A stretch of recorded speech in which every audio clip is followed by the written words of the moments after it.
कर दूं इस सब काम के लिए। हम बहुत मजबूर हैं। आप बहुत जल्दी अपना घर अपनी माँ अपनी नानी के पास पहुंचा दिए जाओगे। आप विश्वास करिए हमरा कि हम ऋषभ भैया से ज्यादा नहीं तो उनसे कम भी प्यार नहीं करता हूँ आपको। जो बात अभी थोड़ी देर पहले तुम सीना ठोक कर कह रहे थे, अभी वही बात कहने में तुम्हारी जुबान लड़खड़ा क्यों रही है? एनीवे, मैं तो इतनी ज्यादा एक्साइटेड हूँ महर कि आई कांट टेल यू। महर चलो, ये लो कागज और कलम और चलो इस पे सिल्वर स्टेट का नक्शा बनाओ। लो। शीला, मैं सिल्वर स्टेट में नहीं रहूंगा। श्वेताना, तुम्हारी इस बात से मेरा इरादा और पक्का हो गया है। अब नेहा निहाल के लिए मैं अपने आप को जेल तो क्या फांसी के फंदे के हवाले भी कर दूं। नहीं, मैं तुम्हें ऐसे नहीं करने दूंगी। हम फिर भी तुमका चंद घंटों का मोहलत देता हूं कि वो फोटोग्राफ और उनका नेगेटिव हम तक पहुंच जाए, नहीं तो तुम हमेशा के लिए हमरा दुश्मनी में बिजी रहने वाले हो। चंद आखिरी घंटे।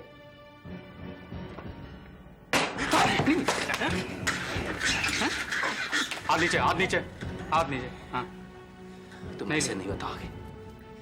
तुम्हारा बोरिया बिस्तर बांधकर मजदूरों की बस्ती में ले चलते हैं। जब वो तुम्हारी तस्वीर खींचेंगे मिलके, तुम्हें जिंदगी की सारी तस्वीर खुद ब खुद याद आ जाएगी। मैं कह नहीं।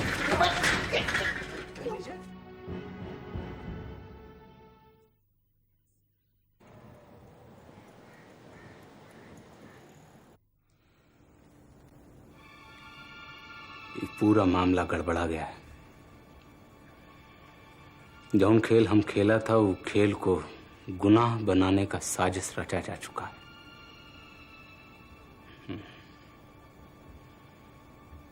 ये हमका अभी तक लग रहा है। अब असल बात का है का नहीं, राम जाने। सुनील बाबू, मेधा जी और एकनाथ का भी कछु पता नहीं चल रहा है। कहीं इन्हीं लोगों में से तो कोई चाल नहीं चल गया? मंदिर की सीढ़ियां चढ़ते वक्त भक्त के दिल में जो आस्था होता है ना, वो किस्म का आस्था हमरे दिल में है इन तीनों के लिए। इसे अपने दिमाग में शक रखते हुए इन तीनों का नाम अपनी जबान पर लाने का हिम्मत ना करना।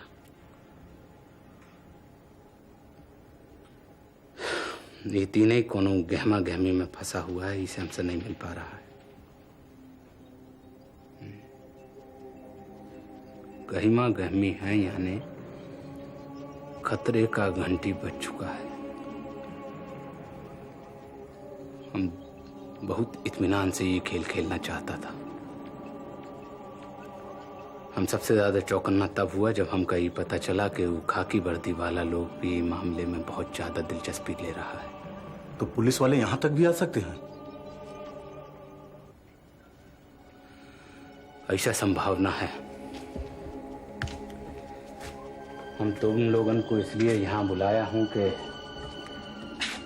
गड़बड़ी का तनिक सा भी आभास हो तुम लोगन को तो यहाँ से खिसक लेना। और दादा आप? हम यहीं बच्चों के पास रहूंगा। ऐसे कैसे हो सकता है? चले किसी दूसरे ठिकाने निकल जाते हैं। वो बच्चा लोग पहले से ही बहुत परेशान हैं और अब हम उनको और हैरान नहीं करना चाहता हूँ। हमरी मानो, तुम लोगन में से कछु लोग जाओ और उन दोइयों को उनके घर छोड़ाओ। काहे को पहले हथियार डालते हो दादा? जब तक वो दोनों हमारे पास है ना, बाजी हमारा हाथ में हो। बाजी तो ससुरा हम हार चुका हूं। अपना जिंदगी का सबसे ज्यादा कीमती चीज हमने गंवा दिया है। ऋषभ भैया का दोस्ती अगर हमारी जिंदगी से चला गया ना, तो ये त्यागी की जिंदगी से याराना खत्म हो गया समझो। हमारी मानो, उन दोइयों को उनके घर छोड़ा। अच्छी तरह सोच लीजिए दादा। हम सोच लिया। तुम लोगन का ससुरा जई दिक्कत है। तुम लोगन से सलाह करने बैठो तो मुद्दा पीछे रह जाता, मसबुरा चालू हो जाता। तुम लोग हुक्म का भाषा समझते हो ना, तो ये हमारा हुक्म है कि उनको छोड़ के आओ।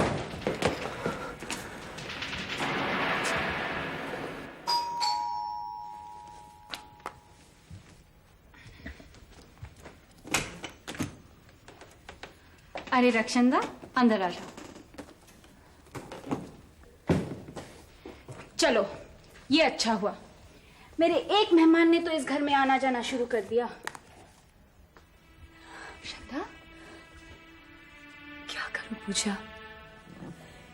परेशानियां मेरा पीछा इस तरह कर रही हैं कि मुझे तुम्हारे घर आना ही पड़ा। ये कौन सी परेशानियां हैं जो बेकार की कोशिशें कर रही हैं? मैं परेशान हूं पूजा, मैं बहुत परेशान हूं। बात क्या है रक्षंदा? पूजा, वो दोबारा मेरी जिंदगी में आ गया है। अब फिर रोने धोने के सिलसिले शुरू हो जाएंगे। पता है पूजा, अगर मैं दोबारा उस दुख में फंस जाऊं ना, तो मैं निकल नहीं पाऊंगी। किस दुख की बात कर रही हो? वही दुख पूजा जो मेरा पीछा करते हुए यहां तक पहुंच गया है, जिससे मैंने बहुत मुश्किल से पीछा छुड़ाया था पूजा। वो मेरा पता ढूंढ रहा है। ये किसकी बातें कर रही हो तुम? ये कौन है जो तुम्हें इतना डरा रहा है? वही पूजा जो रोज मुझे फोन करता है, फोन पे धमकियां देता है। उसकी धमकी खोखली नहीं पूजा, वो मुझे बर्बाद कर देगा। मेरी जिंदगी तबाह हो जाएगी पूजा, मेरी जिंदगी की धज्जियां उड़ जाएंगी पूजा। रक्षंदा, देखो, ये कभी मत भूलना कि करण, ऋषभ और मैं, हम सब तुम्हारे साथ हैं। हम तुम्हारे दुखों के टुकड़े टुकड़े कर देंगे। तुम इन दुखों के सामने अपने घुटने मत टेकना। पूजा, मैं अपने घुटने नहीं टिका रही, मेरे घुटने खुद मुड़ रहे हैं। रक्षंदा, माजरा क्या है? देखो, अगर तुम मुझे बताना नहीं चाहती तो मत बताओ, लेकिन ये हमेशा याद रखना कि हम सब तुम्हारे साथ हैं। पूजा, वक्त आने पर मैं तुम्हें सब कुछ बताऊंगी, सिर्फ तुम्हें पूजा। लेकिन क्या मैं इस घर में कुछ चैन की सांसें ले सकती हूँ? अरे, तुम्हें लगता है कि मैं ऐतराज करूंगी? तुम्हारा मन जब तक चाहता है तुम यहाँ रह सकती हो। चाहो तो हम अभी जाकर तुम्हारा सामान ले आते हैं। थैंक्स पूजा, मुझे तुम्हारे सहारे की सख्त जरूरत है।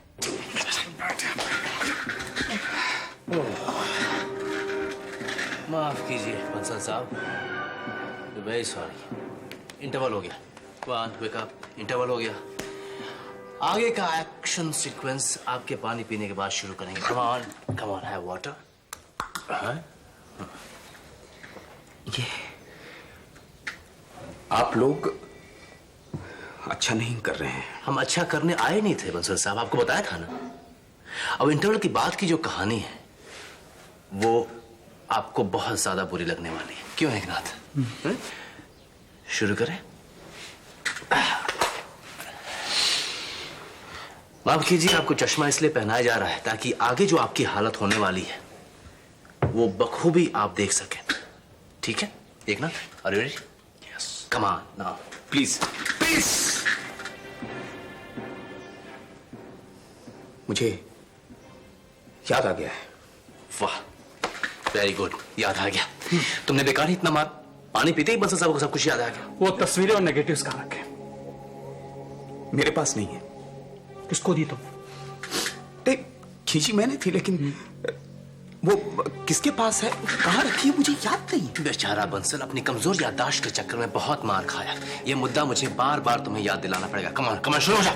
ये बात बात पे आप हाथ क्यों उठाते हैं? तो जबान उठा के बता देना कहाँ रखे तस्वीरें और नेगेटिव्स। करण और महन के पास है, उन्होंने मुझे कहा था तस्वीर खींचने को। तो ठीक है, अब हमारे कहने पर तू उनसे वो तस्वीरें लाकर हमें देगा। लेकिन उन्होंने तस्वीरें कहाँ रखी है मुझे क्या पता। नहीं पता? अगर तुझे लापता नहीं होना है तो वो तस्वीरें और नेगेटिव्स तो अभी लाकर देगा हमें। क्या एकनाथ, तुम थक गए क्या? जो लाते छोड़ के इससे बात करना शुरू कर दिया तुमने। कमान, शुरू हो जाओ। ठीक है, मैं आप लोगों को वो तस्वीरें निगेटिव्स लाके दे दूंगा। That's like a good boy. That's like a good boy. Come on. Stand up. खड़ा हो जा, Stand up. खड़ा हो जा, खड़ा। इसका क्या मतलब है? मतलब अभी बताते हैं। Good boy. To make you handsome, presentable. Come on, come on, come on. Come on. मतलब ये है बंसल साहब कि आपका हुलिया संवारा जा रहा है। वो इसलिए कि आपको अभी एक नाथ के साथ जाना है। अभी? नहीं, इसी वक्त एक नाथ भी जाएगा साथ में। लेकिन महेंद्र जी के ऑफिस किसी के साथ, मतलब एक नाथ जी के साथ जाना क्या? बंसल, अभी जाना है तुम्हें, नहीं तो इस एक नाथ को टेढ़ी खीर को सीधी करना आता है, समझ गए? और बाकी सारी चीजें ठीक कर लेगा। तुम अंदर जाकर रखिए, तस्वीरें लेकर आओगे, ये बाहर तुम्हारा इंतजार करेगा, राइट?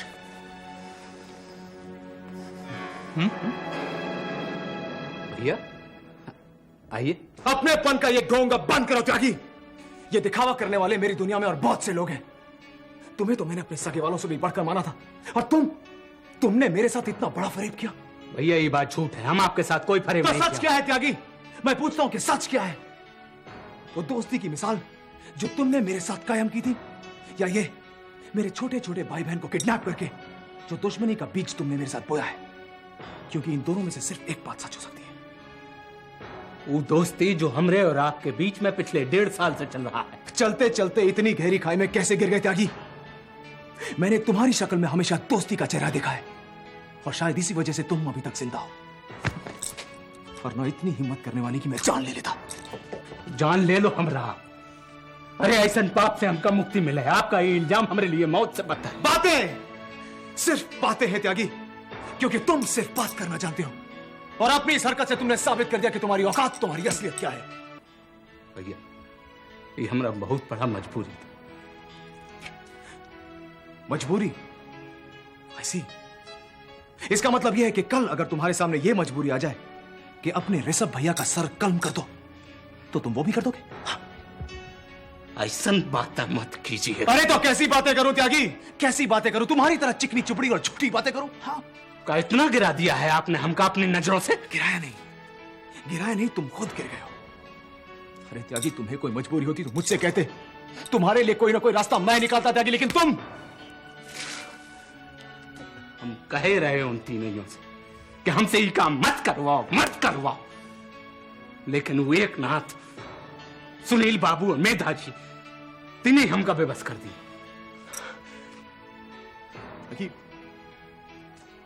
तुम्हारी इस हरकत का मुझ पर क्या असर हुआ जानते हो?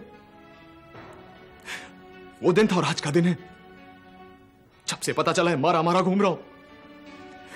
जहां जाता हूं लोगों की उंगलियां मेरी तरफ उठती हैं, लोग मुझ पर इल्जाम लगा रहे, मुझे गुनहगार समझते हैं। भैया आप हमरा सरदार से अलग कर दो, हम जीना नहीं चाहता हूं, हमका इस पाप से मुक्ति मिले। आपको हमारी बात पर विश्वास नहीं हो रहा है ना? अरे हम सच्ची कह रहा हूं आपसे कि अब हम जीना नहीं चाहता हूं। हम वाकई में आपके साथ दुश्मनों का हरकत किया हूं। आपको हमारे साथ एक दुश्मन के जैसा सलूक करना चाहिए।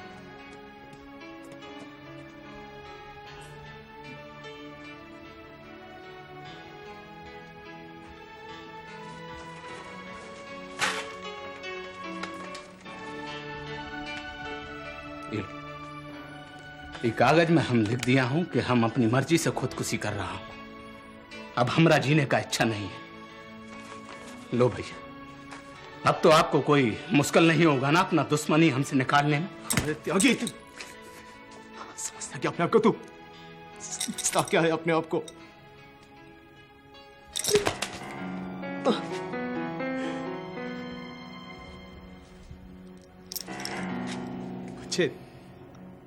बच्चे कहां हैं त्यागी? बच्चे कहां हैं?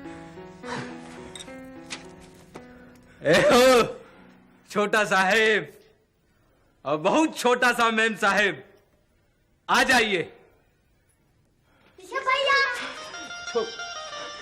ठीक तो बच्चे।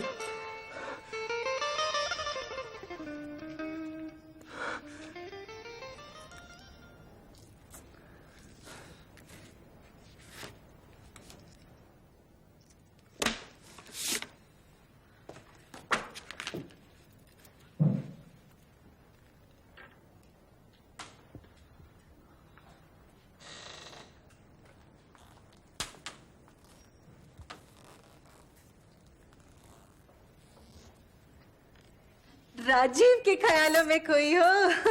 प्लीज रेनू, मैं नीतू के बारे में सोच रही हूँ। इस तरह का बेहुदा मजाक मत किया कर मेरे साथ। अरे हद हो गई। अरे मैंने तेरा दर्द कम करने के लिए हल्का सा मजाक किया और तू नाराज हो गई। तुझे अगर मेरे दर्द का जरा भी एहसास होता ना, इस तरह का मजाक नहीं करती।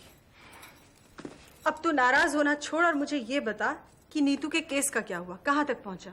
नीतू का केस इतना बिगड़ जाएगा मैंने कभी नहीं सोचा था। तो फिर तू कुछ करती क्यों नहीं है? क्या करूं? महेन खुद केस बिगाड़ने पर तुला हुआ है। तो तू महेन के साथ बैठ, उसके साथ बात कर।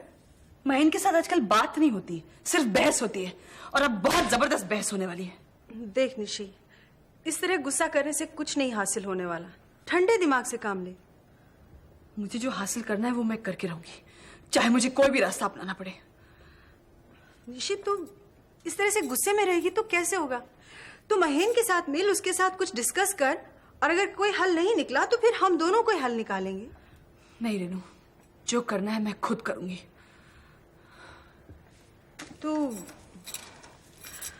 राजीव से मदद क्यों नहीं मांगती? रेनू, मुझे राजीव के बारे में बिल्कुल बात नहीं करनी है। क्या हुआ, उससे बातचीत बंद है क्या? उसने फोन नहीं किया? मुझे उसके सिलसिले में कोई बात नहीं करनी है। निशी, मुझे उसके बारे में कुछ ऐसी बात पता चली है कि मैं तुझे बताना चाहती हूँ। मुझे सुनना नहीं रेनू।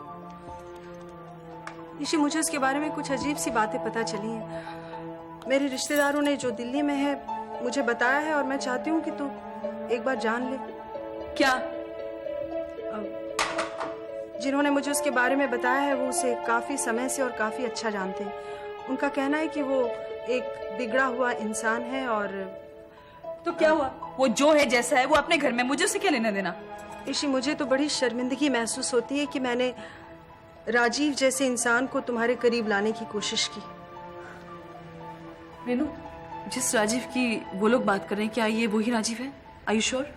हाँ, फोन पर मेरे रिश्तेदारों ने मुझे जो बताया उसके हिसाब से तो राजीव ही लगता है, कोई शक ही नहीं है। ठीक है, जो जैसा है, जिसका जो किरदार है, उसको मुबारक हो। हम क्या कर सकते हैं?